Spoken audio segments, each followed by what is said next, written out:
What's up, Mike? How you doing? Sepehr, what's the word? How you feeling, brother? We're back in studio. Yes, we are, man. We're expanding. We're expanding. We're hitting Yes, them on we all are. platforms, man. That's right, man. Absolutely, How's your summer wrapping up? man. So far, hot, double hot, triple hot, man. Otherwise, looking forward to this. And matter of fact, like you got the end of the summer is the beginning of your basically your whole work scheme, huh? Yep. But you Are know how you? it is for me, man. My kids are back in school, so I feel like a new person. Yeah, Actually, starting yeah, today. absolutely. Starting today. My twins are back in school today. My older son started last week, so now you don't hear my kids in the background like you usually do. So Every single time I talk to you, man, I think you, I'm I in the think you thick of just it. adopt kids in the I got a whole bunch, man. I can't keep up. I can't neighborhood. keep up. Man, it's an interesting time to be a teacher, man, and going back to school with so much happening on so many different levels, man. It is, man. And one of the things I'm most excited about this year is this project. So Absolutely. what? So welcome back to our listeners. Welcome This back. this is PCWB, a professor Yeah. and a comedian walk into a bar. Except this time we're not Welcome in a to a bar. bar. We're actually on Zoom. But who knows Yeah. what's in our cup, right? Yeah. So here we are, man. I'm excited for this episode. Today we got a couple comics and a professor that we're going to bring in just in a moment. But just by way of intro, on my walk over here this morning, I was thinking Yeah. if there was a topic that would stress test our idea of bringing Mm, together comedy and academia, this would be it. Because today we're I talking think about so. a very unfunny topic in many ways. We're talking about prisons. We're talking about the carceral context. And especially youth in the context of prisons. And what's funny about that? So this is an experiment like the last two episodes were, but we have a great a series of guests to kind of get us into some big topics. And of course, we're having a conversation right before a major election is happening. So we're Yeah. gonna kind of get into those topics as well. How you feeling about it? I mean the carceral state. I mean, it's something that touches, I think, most everybody's life to a degree, whether it's first degree, third degree, whatever, what have you. So the fact that we do have, I mean, an expert in the academic field on board with us today, two close comic friends of mine who are also taking an active role in trying to solve the issue as best as they can or contribute to a positive turnaround on it, and it's going to be exciting, man. I don't know if necessarily we're looking for the funny, but the truth. And if we find funny on the way to the truth, man, then that's gonna be absolutely dope. So no, I'm really looking forward to it, So beautiful. So let's jump right into it. If we can bring in our guests to join us, and then I'll start by introduction of our guest professor, and I'll pass it back to you to man. introduce Perfect. our comedians. Hey guys, come on in. Hey, Dr. Muniz, how are you? Hello, hello. Happy to be here with y'all. Kathryn and Kyrie, welcome. We do we Yo. do we do intros. We go overboard on intros in academia, so indulge us just for a minute. But it's an honor for me to introduce Dr. Julissa Muniz, and let me just say a couple things by way of intro, and just to kind of frame how I know Julissa. So she was actually a student at Northwestern, where I currently teach. And let me say this. Okay, so every generation of professors complains about the grad students. I remember that when I was a grad student, the professors would complain about us. And I have to be honest, that's just what we do we complain about the grad students who are working in our labs and in our classrooms, but no one can complain about Julissa. She was sort of the model grad Mm, student. She knocked it out the park. She was what they call, I don't know why we use the word rock star, but that's what we do. And we're like, oh, she's a rock. Everyone's like, yeah, Julissa's a rock star. And I had the honor of serving on her dissertation committee. We actually collaborated on a project that was near to my heart, that was grounded at UCLA. She sort of shot out of academia real quick, was at UC Santa Cruz as an assistant professor. And before she could get settled there, UCLA was like, nope, we're going to grab her and come down to the sunny UCLA campus, my own alma mater. So she is a leading scholar in the learning sciences, and her research focuses on the carceral context, and in particular, the experiences of youth of color within juvenile detention centers that we're going to get into today. So welcome, Doc, and it's a pleasure to have you on. Well, thank you, Sepehr, and thank you, Mike, for the invitation and for all of it, you all. That's probably one of the most flattering introductions I've ever had. It's pretty good. That's pretty good. Yeah, that was great. I'm like, it's recorded, it is documented, I get to use this. And I meant every word. Thank you. I appreciate that. I'm happy to be here with y'all. Yeah, absolutely. And I'm looking at my friends' faces, waiting for me to drop the ball on this. I won't.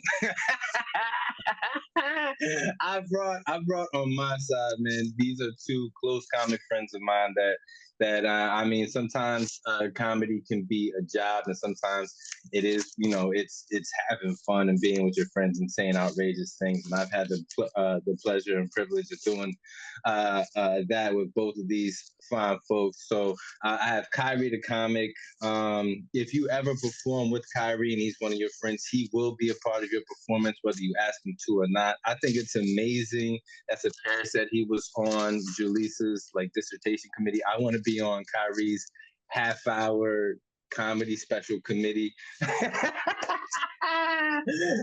But he's done a lot of, he's from the west side of Chicago. He's done a lot of contributing, giving back to the community, working with people in the carceral space as well. It plays a major role, and I'll allow him to talk more about that.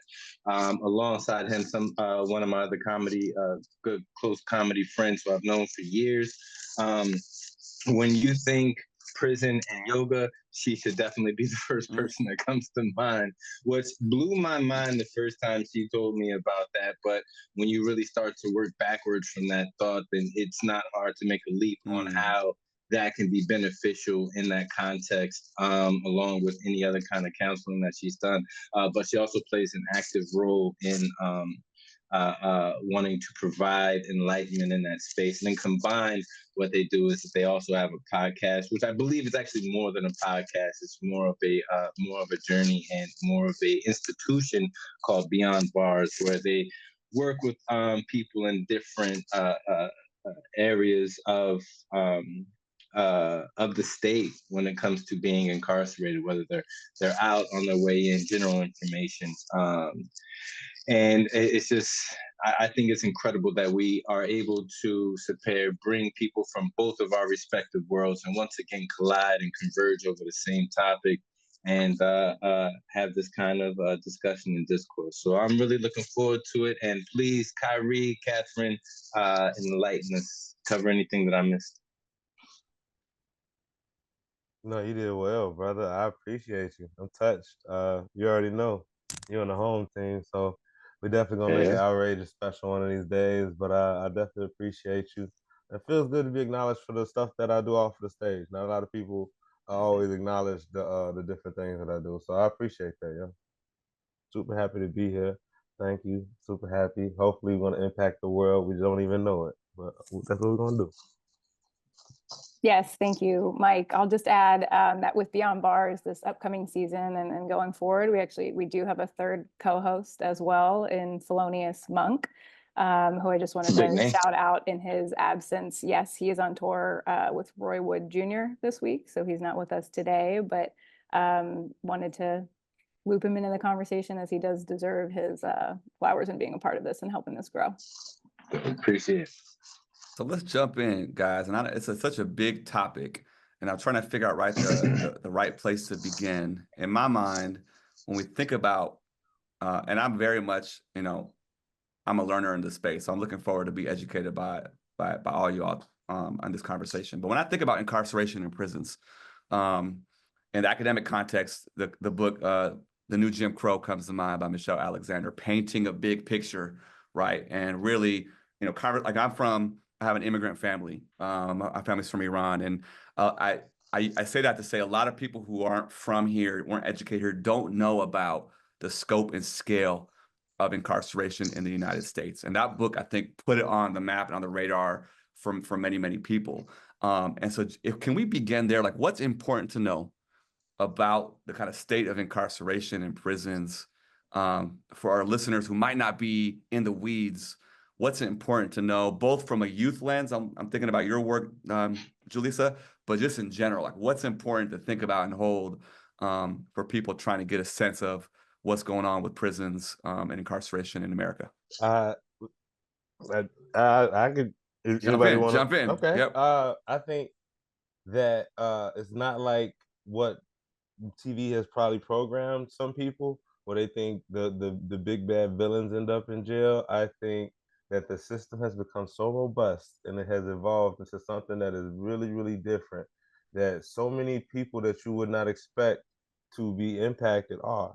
And whether it be directly or indirectly, it's changing lives for the worse a lot of times. But yeah, it's a lot of children, it's a lot of like elderly people. Not everybody gets the Joe Biden pass. You know what I mean? Like some people really have to face that music, and they're like, 75 years old or however but yeah, the system is not what we thought it to be. So a lot of the people who we thought we want to protect are actually being harmed by it. Just to kind of like build on some of the things Kyrie was touching on, I think broadly, we're going to start on like, what is the issue of mass incarceration? For those that might not know, there are currently about 1.8 million people incarcerated in the United States. This is the lowest it's been in the last several years, in part because of COVID. COVID kind of forced some decarceration moves, not because they were trying to save lives, but they were trying to absolve themselves of the responsibility of caring for people who are incarcerated. So let's nuance to say there wasn't just like compassionate release. But also with that number, right, as it relates to like youth incarceration numbers have also greatly decreased, right? It's estimated that on any given day, there are about 30,000 youth, which is actually a massive decline than where we were at in the 90s, which I think for many of us, that's the image that's invoked when we think about who is being incarcerated, right? You think about Menace to Society, you think about these movies that we grew up seeing, and that's the image of youth incarceration. Unfortunately, I would say that's not the real image, right? I work with kids who are incarcerated, and if you ask me, they're children, right? These are young people who have made mistakes like many of us, but have not been given the benefit of the doubt or second chances. But also to Kyrie's point, right? It's not just about the bodies that are incarcerated, right? We have expanded the carceral state so much so that there are more people under court supervision. We're talking about millions of people who are either on electronic monitors, probation, parole, right? So we're not just talking about like incarceration, like physical body in cages. We're also talking, beyond the prison. Way beyond, right? We're talking about like electronic forms of surveillance that now expand into our communities.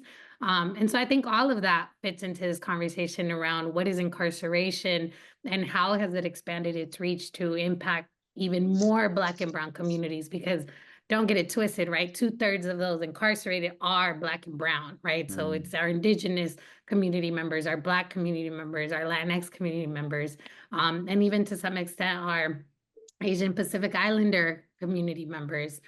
So that's incarceration in the U.S.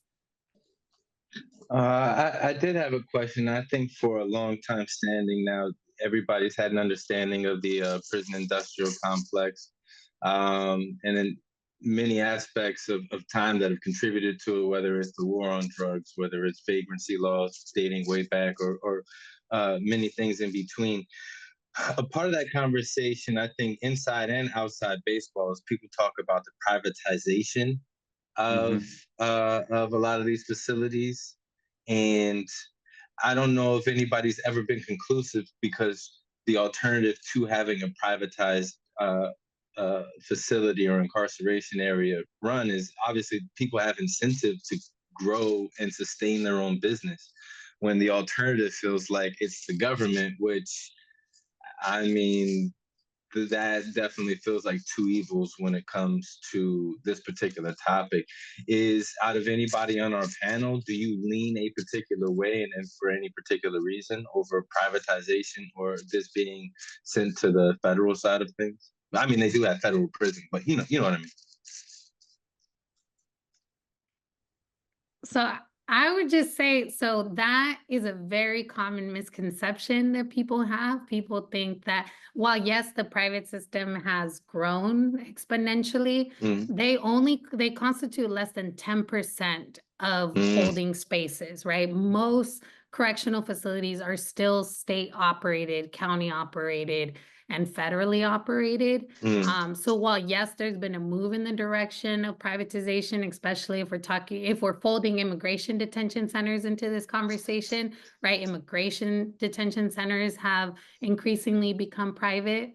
I've also taught at a private women's prison in Texas.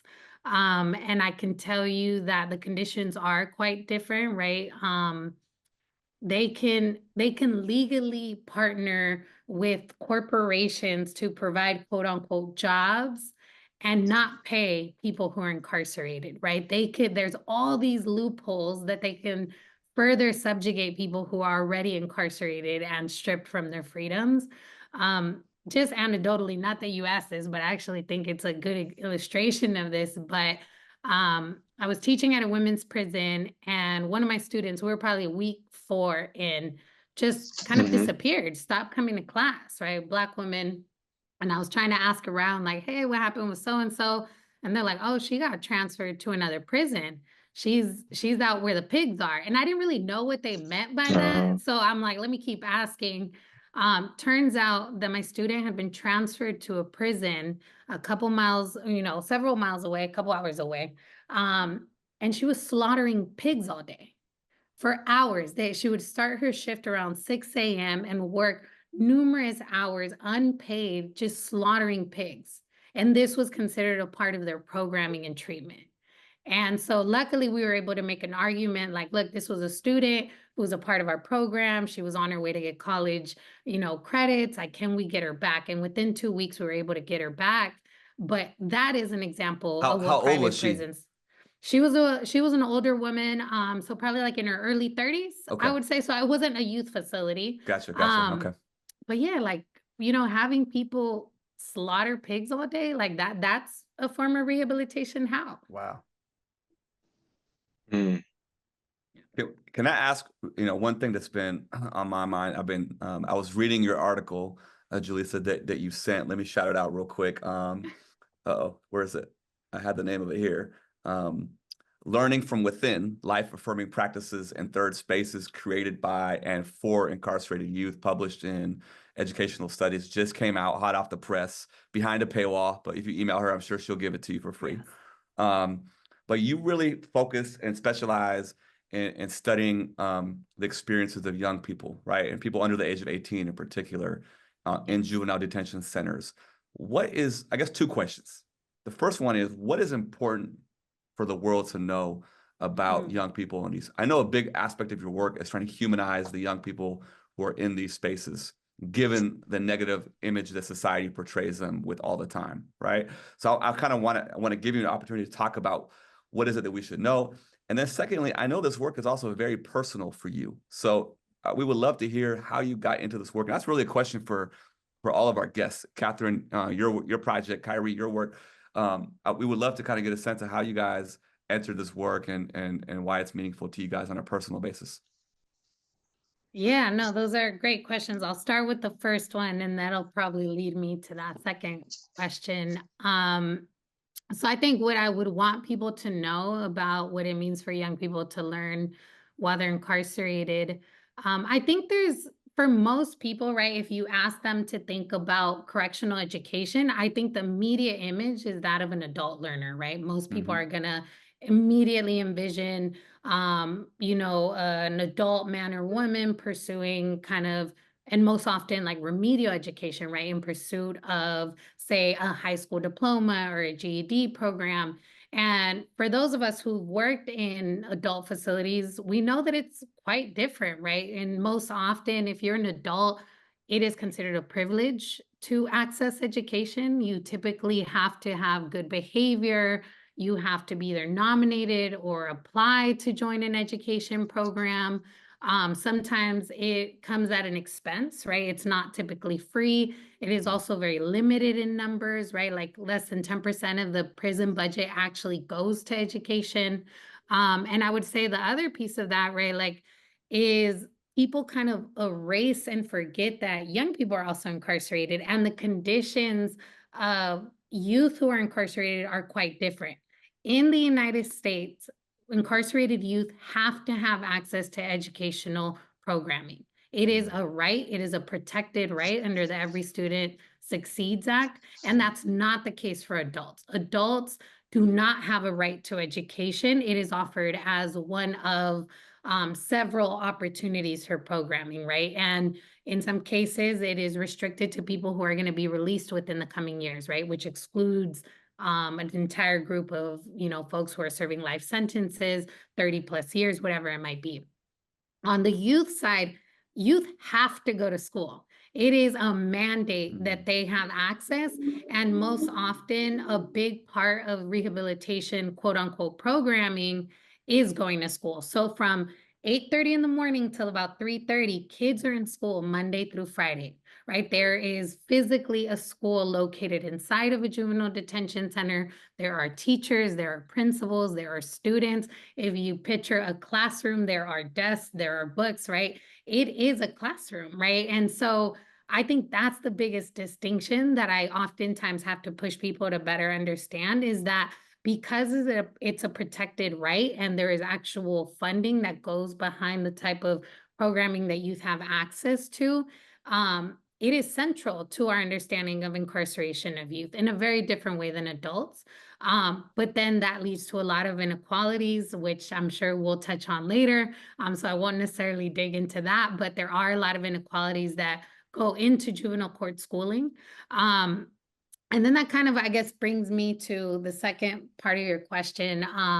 So yes, this to me is very personal work, and depending on who I'm talking to in the audience, I would probably answer in very different ways, right? I would say that in a professional setting where maybe I don't know who's in the audience, I would probably share the story that I came to this work because I was an educator in prisons, right? So as soon as I turned 21, I started volunteering and doing work in prisons. And the very first prison I stepped foot in was San Quentin, where I was a tutor and then quickly kind of ascended to then become a GED instructor. So in many ways, it was my experience as an educator that really pushed me to want to ask broader questions about what it means to learn while you're incarcerated, right? Because the way that we currently study it is so limiting, right? It doesn't speak to like the humanity and like the dignity that comes with learning in these spaces. So I think that for me didn't always equate. I'm like, you're not talking about my students, you're talking about numbers. And so that was a big push. So that would be one way I would answer. Okay. The other way I would answer is that I come to this work because of my brothers. I come to this work because of my family members. I'm the youngest of three, and seeing the ways that my brothers were hyper criminalized in our communities. One of my brothers was incarcerated at one point. And as a kid, not really being able to ask the questions I wanted to ask. I grew up in an immigrant household where we didn't really have open conversations about things that were happening in the home, right? It was just kind of this understanding that when my brother wasn't home, I could almost always safely assume where he was. But we weren't sitting around the table to talk about my brother's experiences. And so as a kid, I didn't always feel like I had the right questions to ask my brother. He's 10 years older than me. And so as I got older, I did want to better understand his experience. What was my brother's experience being in these spaces? And like, yes, now I can have those conversations with him, but as a kid, I didn't know how to understand my brother's incarceration. And so as I got older, that really became a part of my questions, right? Is what does it mean for someone to live and learn while they're incarcerated?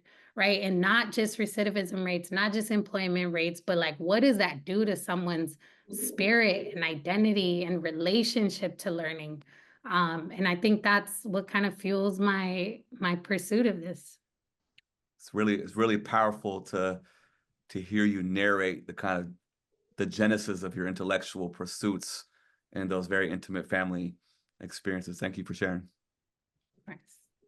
Yeah, and I definitely have a question because it's This topic is close to me, family-wise. It's on a personal level, and I think a majority, if not everybody on the panel, has personal stories they could share about how this impacts their life or has impacted their life.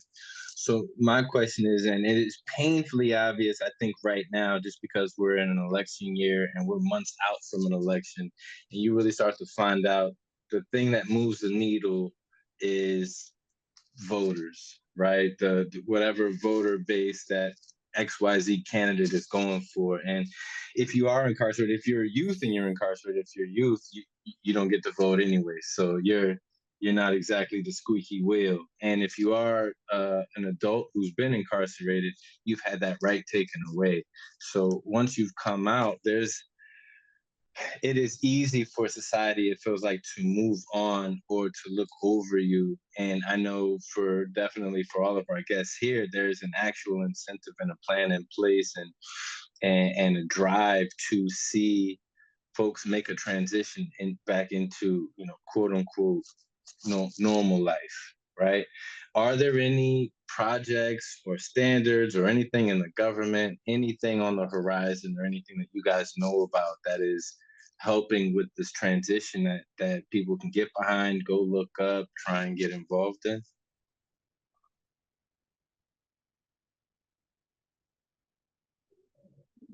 Wow. So is that just a perpetual thing that you're just gonna go, you'll do your time, you can study, and then when you come out, you're really already 3 steps back, and you just have to just overwork to try and make it? I think it was designed like that, brother. To your point, it is very sad. It is very unfortunate, but I do think it's designed like that.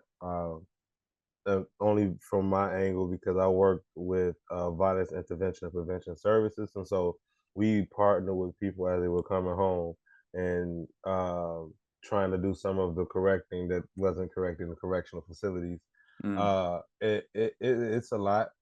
It's so much, because say you give a person a year or 3, right? On the lighter side, the amount of time and energy spent fighting after they serve their time, it's kind of like you serve decades. You know what I mean? Like you get that red flag on you. Then what? People consider you a felon. What does your housing look like when you're free? What does your job opportunity look like now that you're free? So like, I can't help but feel like this design is very purposeful and intentional. And to your point, brother, you mentioned earlier that with the new Jim Crow, we understand that there's big dollars behind it. That's why it's like this. That's why recidivism is the way it is. It's not a broken system. It's working the way it was designed by people who want to make sure that business is good. Because if I'm not mistaken, you can't have an empty prison. It would close, right? And you can't be building new prisons unless you're anticipating that there's going to be bodies there. So, in their business model, they have to make sure that somebody is treated less than human, pretty much. Kyrie and Kathryn, I got a question for the two of you. And so at some points in our episodes, we make the theme of the podcast explicit, right? Comedy and academia. And I'm given the subject matter, right? What you just said, the heaviness of what you just said, Kyrie, and the heaviness that is in this call around incarceration and the fact that it's big business and the system is designed this way and all of that. How do you, as artists, as comedians, how do you all think about the role you play, or how does your comedic lens inform the way you engage? Like, do you guys address some of these issues on stage, or is it separate? Like, no, you do your work, the yoga work and the other work, or is there a synergy and a blending that happens? I'm really curious. I guess I'll hop in here. Yes, for me, I do blend to a degree. I want to say, like, off the top, with the sort of caveat or with the asterisk, that, like, to me personally, like, there's not a lot that's funny about juvenile detention, let alone the prison industrial complex. And when I tell people from the comedian standpoint, or even in my personal life sometimes, like what I do with, teaching yoga in Cook County Jail, there's often a response that's like, oh, you probably get a lot of content from that. Like, that's probably very funny. And my honest response is not so much. Actually, there's not a good amount about, from a macro level, like what we as white people have done to systemically incarcerate Black and brown people, to pay for Reconstruction, post-Civil War, to pay for the way that a lot of us live now. I'm really obviously bastardizing a lot of history there, but I think it's really hard for white people especially to sort of grasp the gravity of that, which is one of the reasons, to just briefly touch on your first question, that I do stay involved with this work, and respectfully try to be a part of the conversation where invited, and where I'd say like able to move. But from a comedy standpoint, the way at least I try to approach it, and Kyrie, might have his own thoughts on this, but I think with Beyond Bars as well, is to address sort of like both the comedy around me participating in that and my dynamic, in a very, like, not just moving through a systemically racial system, but like what I go through and trying to navigate like my responsibility with that, what being a white person in often non-white spaces feels like, so that I think more white people can be less afraid to be a part of the conversations and to learn their gaps and to like grow as well. I think for me, that's where a lot of like my humor, at least attempts to come from. But I was thinking about this a little bit earlier today as some of the, pre-questions that you sent out. And while there's not like a lot funny about jail, people are funny. People are funny, kids are funny. And like after yoga, sometimes on my Tuesday evening classes, we do what we call Two Joke Tuesday. Off the record, it is extremely PC, or rather on the record, we don't do it at all. But we, Wait, what's the age range of the people involved? I work with adults, so, okay. But largely young adults. I would say like between 18 and, 40 would be my average. Like there's, young guys units and like the old guy, like my students are also primarily men. We teach women as well, but my regulars, and of my specific like lead classes, are adult men. So we bring humor to the conversation very intentionally. I think because for me, like, I just had this thought today, I'm sure it is not unique, but like humor humanizes, and like I don't think it's a coincidence that the root of humor and human are the same, right? That three of those letters are the same thing, because like it is a way to address basic human needs and suffering and stereotypes and everything that we go through. Like humor is just such a human thing. And if we can use humor in any kind of way to bring stories to light, to make fun of ourselves to the degree that we can have a conversation like that's actually quite not funny or in depth around humor, then I think it makes people a little more able to listen.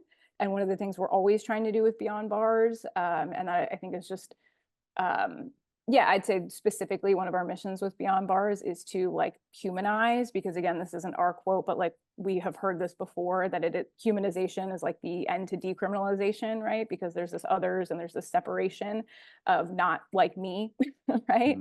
So I think the more that we can bring like stories into perspective and allow humor into a conversation, again, that is inherently not funny, it just brings to light that like these are people, right? And it's a lot harder to say when you can hear someone's story and someone can make you laugh, or we have a conversation in which you're laughing, to say like, oh, that's right, actually what we're doing to these humans is okay, right? Because they are not us. So I think to me, it just like closes the gap in a very long-winded. Wait, can you say a bit more, Kathryn, about that? What was it, 2 jokes, and what was it called that you do with your students? Sure. It's lightly called 2 Joke Tuesday.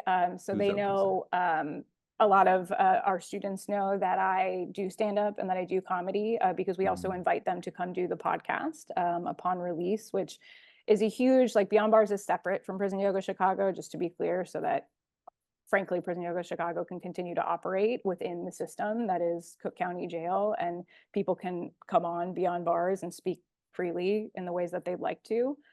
So there's no association between the two of them, but I, as a person, often will share with students and folks that I know, right, that have experience with the criminal legal system, that we do this so that, again, they, you know, can continue to tell stories, their story, platform what they're doing, and what they would, I'd say, even like to be doing, because again, not to be too wordy about it, but to your point about like what happens after, you know, like people need to talk about what they want to do. I think not just like what life is like and the struggles that they're going through, but we have a lot of, you know, of our students that like write novels while they're incarcerated, or were and are producers. Like one of, you know, someone that we've worked with in CCJ, once they get out, wants to do work producing our podcast. Like, I'd love to make that happen. We only know about that because we're talking about the podcast. But to be, sorry, more direct, to Joke Tuesday, I tell them a joke, they tell me a joke. That's like the deal. So they always want to hear like what I'm talking about on stage. They've asked a couple of times, like, will you tell our jokes? Which, like, there's some beauty in that, and also some problems, I think, with me utilizing material. But that's how the idea, honestly, of the podcast got started, is we were doing all of that. And I was like, I shouldn't be telling your jokes. I'm like, haven't, but we should find a way, right, to platform your voices and to find a way for you to be able to tell them if you want to tell them live, and to get out there and say your piece. It's amazing. That is dope. I appreciate like the passion you had, that you were trying to get so much out to remove, even in this space that we're using right now, just to remove the stigma of the people in this space, and just say that, hey, they are people. Because you'll talk to them, you talk to anybody, if they've been in the system, they'll be like, yo, I met the most, the coolest, the best writer, the funniest, the most athletic, the most, there's somebody in that system that you can come across them in their life and be like, wow, there's so many layers to this person who happen to make a mistake at XYZ point in their life. My question for you, though, I mean, there's two, mainly for you, Sepehr, is that, and I know that you moved away from Iran rather early in life, and started off in you were in Kansas, I believe, but do you know, as far as the overlap or any parallels, or what the prison system is like back where you're from, or even for Julissa? You know, I know you have roots in I believe it's you know, well, parts of Mexico for sure, and you hear about it, it's almost cliched in movies, like, oh, I just got to go do 7 years in America. It's like going to the Hilton or whatever because I live in whatever part of town. But are these also topics that you guys are hearing from your culture? Yeah, I'll just say briefly, thanks for asking that question. My understanding, like the way that prison is thought about in Iran, and in terms of the people who are in prison, are political prisoners predominantly, right? That's the way, that's the I guess the most immediate association people have to who's in. It's not in the same sense as it is in America, where it's, you know, there are political prisoners though in the US, and I feel now remiss if I don't call out actually my stepdaughter's grandfather, Herman Bell.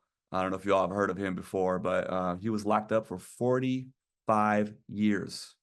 He was a former member of the Black Liberation Army and a former Black Panther Party member. And he was charged with the killing of 2 police officers, and he was so the whole, you know, for my stepdaughter's entire life, they knew him, you know, as grandpa in, you know, behind bars, right? They would visit him on a regular basis, and he was released a few years ago, and we went to Brooklyn where he's living now, and we met the man. And incredible. I can't wrap my mind around what that means to be locked up for 45 years.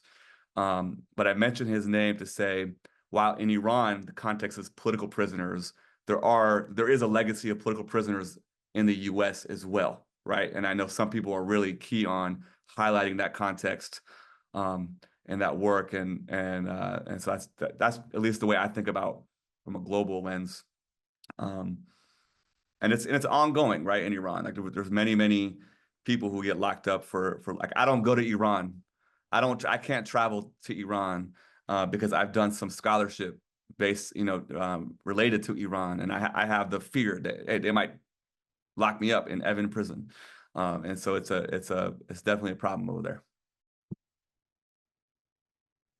Yeah, I mean, I'll just add, I mean, I've never visited a prison in Mexico, so I can't speak to like the specificity of what these institutions look like. But my mom was born in Mexico. My mom still lives in Mexico. And I have half my family, I would say, is still in Mexico. And what I do know is that, I mean, the prisons in Mexico, like the police force, is very corrupt, very corrupt. And it's not uncommon. So you wouldn't know this, but I lived in Mexico for numerous parts of my childhood. So now there's like a term for it. I was a transborder student. I lived in Mexico and I went to school in San Diego, so I would cross to go to school. And so, in the evenings I was home, I was in Mexico. So as a teenager, my interactions with law enforcement were actually with Mexican police officers. And I feared interactions with police officers in Mexico more than I did in the US. I will say that, right? Because it's not uncommon in Mexico for the police to disappear people, right? Like without explanation, for people to get lost even in like the paperwork. When we were kids, my oldest brother, my dad lived in Mexico. I'm trying to like give you the short version, but I got to give you all the backstory. But my dad lived in Mexico. And so on weekends, we would go see him. And so we would have to cross the border to go see my dad. And my brother kind of like fell behind. Like I was walking with my middle brother and I must have been like 6. And all of a sudden we looked back and we didn't see my brother. And we didn't know what happened to him. My mom and my dad were searching for him for days. Days. I think it was like 3-4 days. We couldn't. My mom was going to like, police stations trying to find him. And then he just showed up one day. He didn't have the same shoes. Obviously, they took his shoes inside. He just showed up and was like, yeah, they had him incarcerated. They had him locked up in the youth facility, but there was no documentation, right? So I don't want to compare it to the US, right? Because I don't think that the context is the same. But there are different fears involved in being incarcerated in Mexico. Like one small thing that's quite different is that food, for example, right? Like relatives are allowed to bring food into people who are incarcerated in Mexico. But the reason for that is because the prisons don't provide enough food for people who are incarcerated. So families are supplementing, right, like their access to food. So at a very basic level, I don't think they're being provided with their like basic needs. And in terms of safety, that is definitely the case. And just to piggyback off of that, because it reminds me being just like a West Side mayor. Actually, they found a black site on the west side of Chicago near Homan Square. And what that was a place where they actually practiced unconstitutional interrogation, like waterboarding, things like that, right here on American soil. So although we may think our system is supposed to work a certain way, and because we are citizens, we're supposed and because we're citizens, we're supposed to have certain rights. Those rights are infringed upon regularly and consistently right here locally, right? The stories may not always get front page news, but it's happening here. In fact, the people who were over the interrogations were like trained in Guantanamo Bay. So it gets really big, it gets really crazy, and it's really local.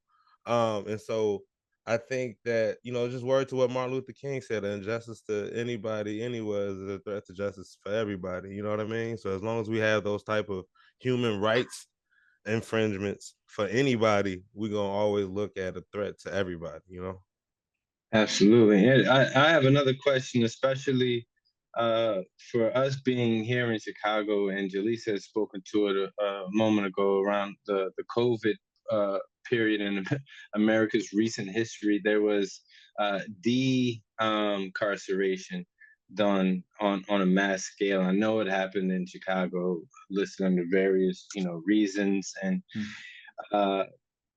what have been the ripple effects that you guys have observed, whether it's directly in the neighborhood, whether it's in the incarceral state, number statistics, or just with your own eyes that you've seen because of that?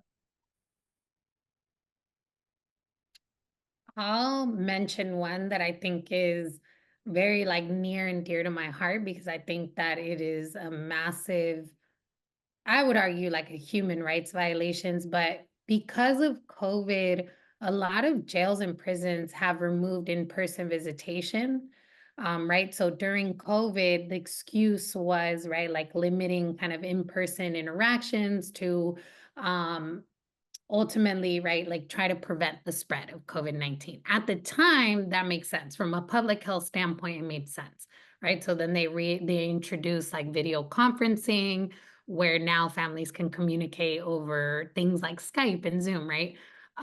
Which now is turned into like price gouging, because now they have to pay for that, even though it was free during COVID-19, right? So there's that point. But what I've learned is that, so I did like an analysis of like what our 50 states were doing to try to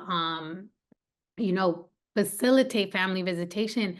And while during COVID, again, it made sense, a lot of places still have not brought back in-person visitation, right? So there are people who have been incarcerated for years now that have not been able to see their families members in person and touch them, right? And to me, that, like, how can you do that to someone, right? Like already they don't have ready access to their family, but now you're removing the one opportunity that they had once a month or every couple months to like hold their children, to hug their partner, to whatever it might be, and you strip them of that. I think that to me is probably one of the biggest consequences of COVID, is that they used it as an opportunity to say like, look, we actually don't need in-person visits. We now offer video visits. Those are not the same thing. I think video visits should be offered in conjunction with in-person visits, right? Because for some people, video visits do make more sense. But the reality is that people need to be able to see their family members. They need to be able to touch their family members, right? Imagine that person who is sitting in there and for the last 4 years hasn't been hugged. Like, what does that do to someone? And like, what does that do to a young person? So I know you were asking like broadly COVID, but that's the first thing that came to mind, right? Is that we've now stripped people of human contact. That's such an that's important actually point. Pretty powerful. Yeah, especially if you're talking about the youth, because that's dehumanizing on a certain level, to the point where when they do get re-released, I mean, there's an aspect of their nature that's been probably taken away, or at least stepped on. I'm sorry, I didn't mean to interrupt you. No, I was just saying that's powerful too. I have a question as we kind of get close to wrapping up. I have to ask, right, about the current presidential elections. And let me set the stage just a little bit, right? So from where I sit, right, 2020, the murder of George Floyd launched us into a national conversation about policing, about prisons. The concept and the movement around abolition picked up a lot of steam. I know, Julissa, a lot of your work is grounded in that tradition.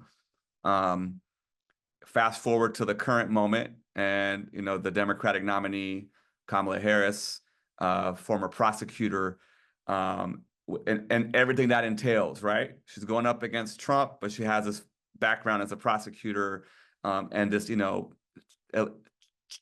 dicey, I guess, background when it comes to questions of justice and the criminal justice system. How do we make sense out of it?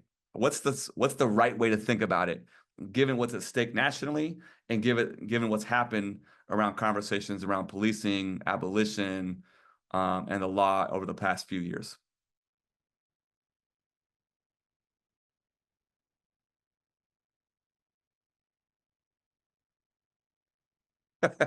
Now you guys are really making me feel like a professor. Like, okay, I'm about to call him. For the sake of giving a jumping off point, because that can be considered treacherous for some of the folks on the thing. Between me and you, Sepehr, how are you rationalizing? Because when I take a look at it, right, my reflex is prosecutor, right? And not that I know her record like the back of my hand, but I understand what it is. And right now, being that it's a hot button issue, I'm getting pointed scopes in my curated feeds, right? They're saying, hey, look at this moment right now that we're feeding you encapsulates this and that about this person you're watching, right? But I do know that as a prosecutor, that would be your job. Your job is to fight for the state or the governing body. And with an incentive like that, if you're trying to be a good one, chances are you're gonna try and win. Even that's my feeling. That's my gut feeling, right? That's the barbershop conversation in me, is that she's gonna go out there and probably try and win cases at the detriment of the human being behind that case. When you look at it, though, knowing that she stands for a party that is supposed to be encompassing of many cultures, many thoughts, many ideas, freedoms, and a wide variety, how are you making sense of it? Because for me, it gives me a little pause. I'm not gonna lie. See, Mike is like the ultimate professor. You just did the professor move where you turned the question right back. Did you see that? You just turned the question right back. Did you see the ballroom spin? My gosh. Mike showed up to my class at Northwestern last year. And then after he left, everyone was like, can you bring Mike back? What are you doing? Like, so one hop, one time. No, I mean, I just think the rest of us are like, y'all go ahead first. Right. Actually. I mean, my thoughts aren't very sophisticated on this issue. I feel like it's just interesting to watch politically what's going on and the coalition building. I do believe there was a time and a place for pragmatics, right? In terms of, okay, there is, from my point of view, a moment where she seems like a viable alternative and a better alternative than Trump, for sure, from where I sit. On the other hand, I think there's a legitimate hand-wringing around, like, this always happens. Pragmatics kind of obscures a broader move towards social justice. And here we are, again, having to compromise, right, for a struggle that's been decades in the making and maybe reached this pinnacle around a national conversation around abolition and justice and, defunding the police and all these kinds of things. And now look where that's look where we are. We have to put all of our eggs in the Kamala Harris, prosecutor in chief basket. So I get the tension there. But that's kind of where I'm at. It's a tension. I see it. And I don't know where that leaves us other than we have to be pragmatic and support her. But again, I want to get education from the three of you who are closer to the issue. So back in your court. Thank you very much, Mike. I like this question a lot. I think similar to Sepehr, right? Like this word of like tension and complexity. In preparation for today, I was like, you know what? I got to be able to come to my own conclusion as to what Kamala stands for, right? Like, what is her vision of justice, if any? And, how does it fit into this larger narrative that they're using, right, as part of their campaign, which is very much around like freedoms and like the family, right? And like preservation of the like home. They're very much leaning into that, right? I think they are leaning heavily into Kamala's, basically training as a prosecutor, then attorney general, right? It's almost like the low-hanging narrative they could have picked up, in part because, right, like they're presenting this image of Trump as someone who with a convicted background, right? And they're framing him as this like felon. And so here comes Kamala Harris, prosecutor who is gonna create a better future. And at the DNC, they played that video where they kind of played off the music of like a Law and Order SVU, right? Like the Special Victims Unit. and then they like show Trump, right? Like in all these like headlines of him getting convicted. And then here comes this image of Kamala to like save the day, right? Like they are feeding into that, right? And her campaign is very much around like this law and order. And part of it is a function of her being a prosecutor, which for context, I will say, I could only imagine what Kamala had to navigate to be a Black woman and be a prosecutor, right? 98% of prosecutors are white men.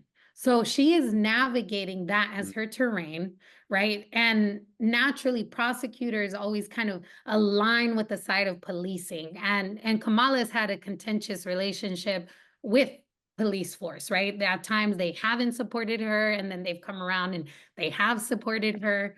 But I don't know, I can't get behind that being her platform, right? Like I have such a hard time because of everything else she could offer. And now with running with Tim Walz, like why play into that as the primary narrative, right? And I do think from what I've seen, she's trying to dispel that law and order narrative that exists behind her and win back, I would say, in particular, the Black community, right? Because I think there are very strong stances on where and how it affects communities of color.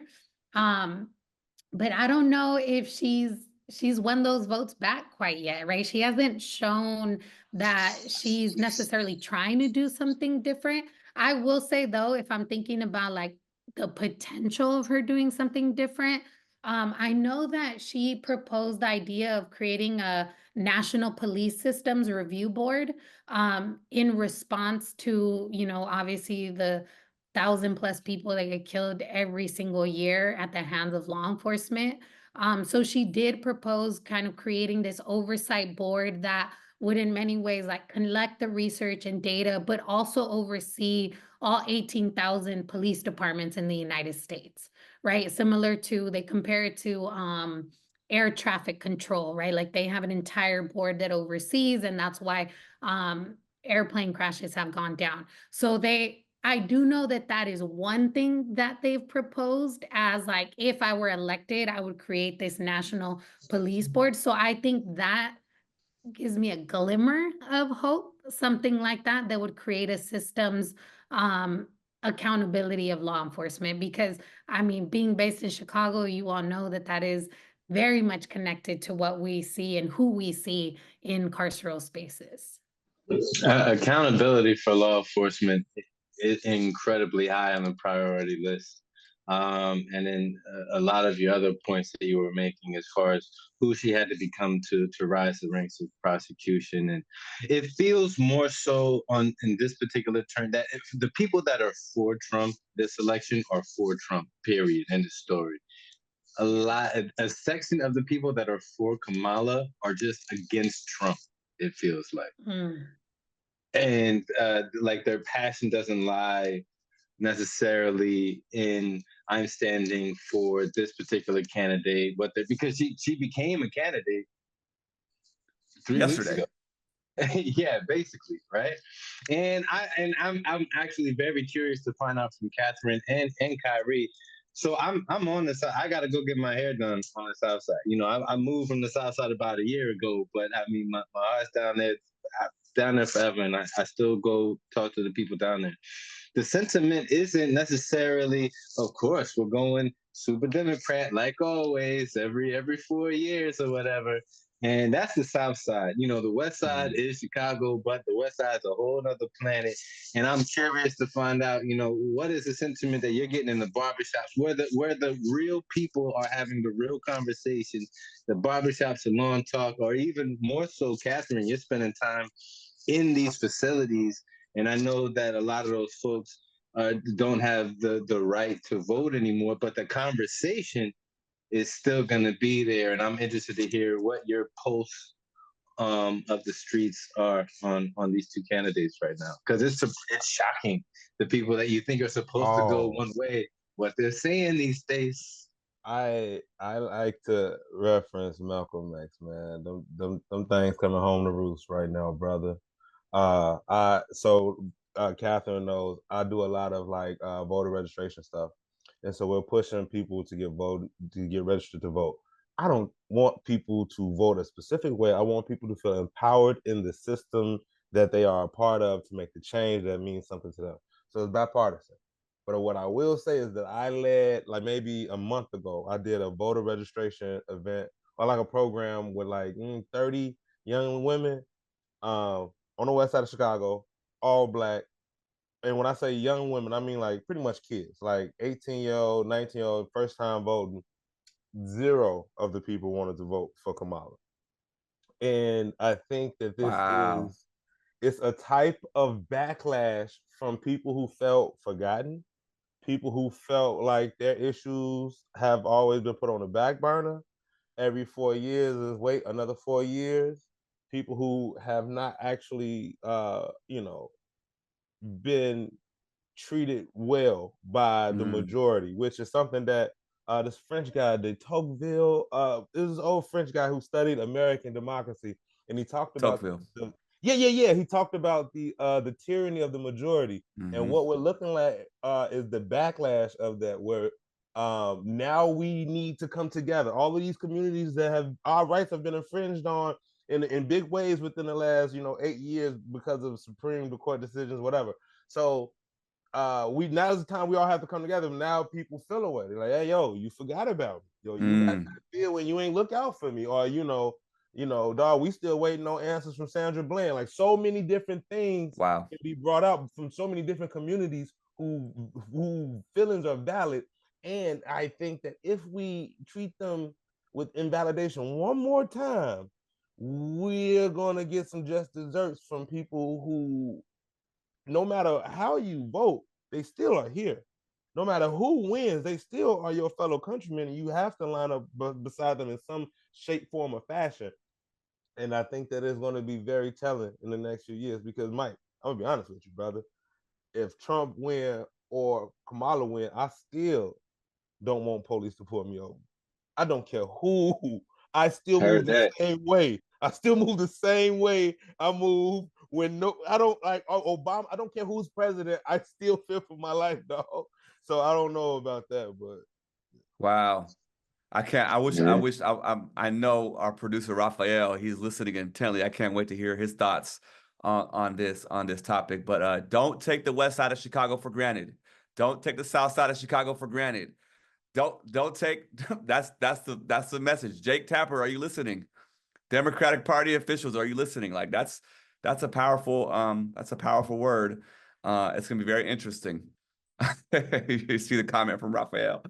I think that's definitely not a humorous place to end, but I think that's a place to end. There was a lot of nuance in this conversation, just like I knew there would be. Thank you so much to each of you. Any last words? Can I just say something quickly? Because I don't want for people who are listening, potentially if they're formally incarcerated, to think they can't vote.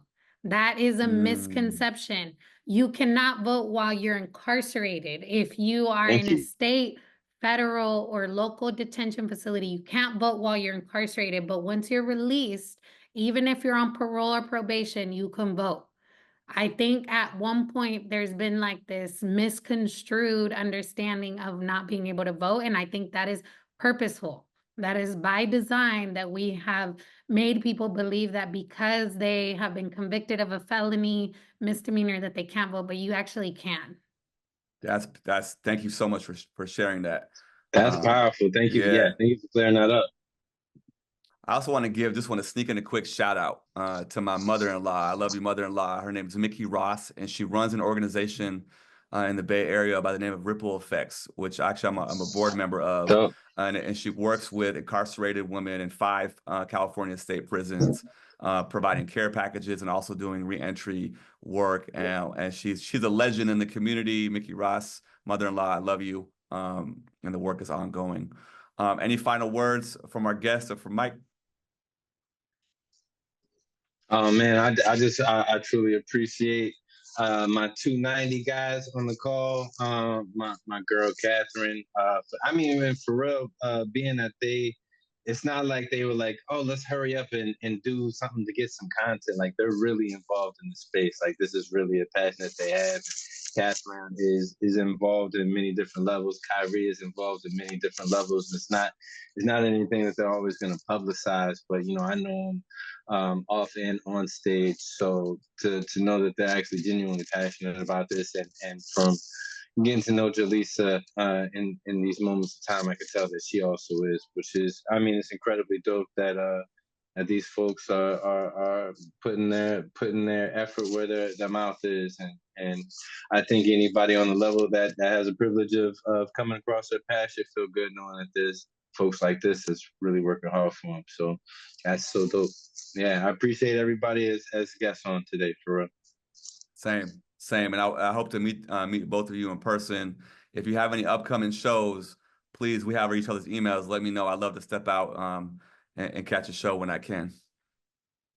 Yeah, absolutely, come through. We are so appreciative of being here too. I'll let Kyrie say his piece as well, but I think one of the deep learnings in a lot of my sort of construct work, trauma work, and all of this is that, like, we are all so interconnected and our well-being is bound.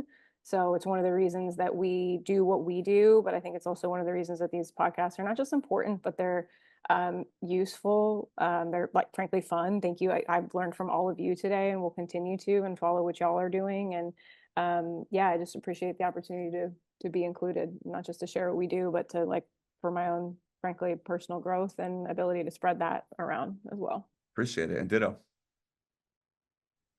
Word. I like this because we don't know who's listening. We don't know how many lives will change with this.